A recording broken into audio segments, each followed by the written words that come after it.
प्रणाम। हम सब लोग के आदर से प्रणाम करतनी। हम बिट्टू ओझा। बहुत अच्छा लागल कि लोगिन भोजपुरी फाउंडेशन शुरू कैले बानी लोगिन, बहुत अच्छा लागल। ऐसे तो हम बहुत कविता लिखले बानी, लेकिन ही हम पहिलका हाली भोजपुरी में कविता बोले जातनी। अगर अच्छा लागल तो कमेंट करके जरूर बताएम लोगिन, आ कोनो गलती हुई तब हम हमरा के जरूर बताएम लोगिन। तो हम अपना कविता के पहला लाइन रोल के संगे शेयर कर जातनी। तो ये बाबे की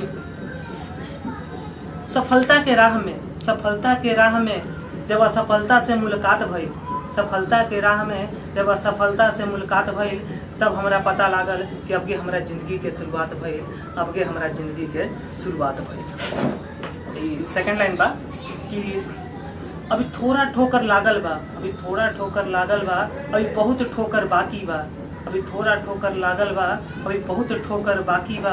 अब गे हमरा एहसास भइल जब सफलता के राह में असफलता से मुलाकात भइल, असफलता से मुलाकात भइल।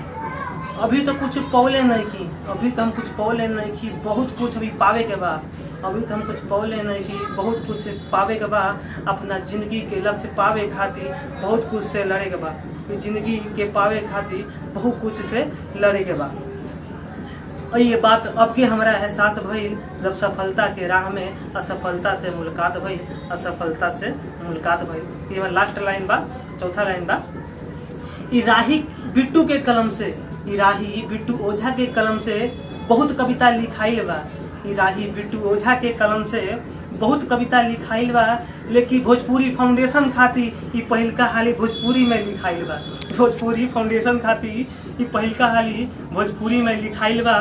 अब लागता कि अब गे ये भोजपुरी के विकास भइल, लागता कि अब गे भोजपुरी के विकास भइल जब सफलता के राह में असफलता के मुलाकात भइल। And thank you so much for watching this video. And sorry बहुत अच्छा लागल। तनी बहुत बहुत धन्यवाद लोगन के देखे खातिर, और कमेंट करके बताएं लोगिन कि कैसा लागल। तो एक बार फिर हम सभी लोग के आदर से प्रणाम करतनी और चरण स्पर्श करतनी, गोर लागतनी, और अपन आशीर्वाद बनैले रहे लोगिन, आशीर्वाद दी लोगिन कि अभी जिंदगी में तो सफलता बहुत कुछ करे पर सफलता पावे खातिर अपन आशीर्वाद हमारा को बनौले रहे लोगिन। नमस्कार, जय हिंद, जय Bharat. Thank you so much for watching this video.